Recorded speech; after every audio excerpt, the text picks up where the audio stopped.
তুলসী নামটা শোনেনি এমন খুব কম মানুষই আছে, কারণ তুলসী বিনা ভগবানের সেবা হয় না।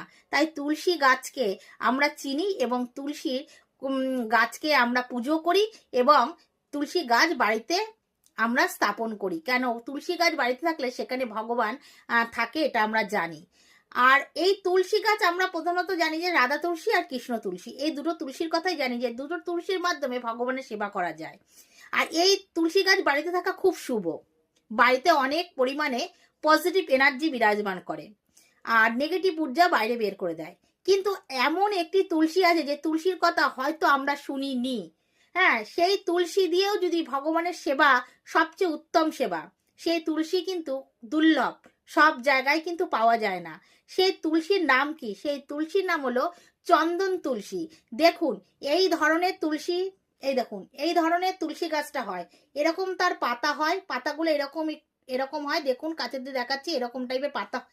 এই তুলসী গাছ থেকে সুন্দর চন্দনের সেন্ট বের হয়। আর এই তুলসী গাছ বাড়িতে থাকলে সারা বাড়ি একটা সুগন্ধে ভরে থাকে। আর যেখানে তুলসীর ঘ্রাণ থাকে সেখানে শিহরি ছুটে আসে। তাতে আপনার বাড়িতে প্রচুর পরিমাণে পজিটিভ এনার্জি বিরাজমান করবে এবং ভগবান যে বাড়িতে থাকে সেই বাড়িতে কল্যাণই কল্যাণ হয়। তাই জন্য আপনাদের বাড়িতে চেষ্টা করবেন এই ধরনের চন্দন তুলসীর বৃক্ষ রোপণ করতে। যদিও বা এই তুলসী খুব দুর্লভ, তবু খোঁজ করে দেখবেন যদি কোনো জায়গায় পাওয়া যায়, অবশ্যই এই তুলসী গাছ বাড়িতে আপনারা লাগাবেন, তাতে আপনার বাড়ির কল্যাণ হবে।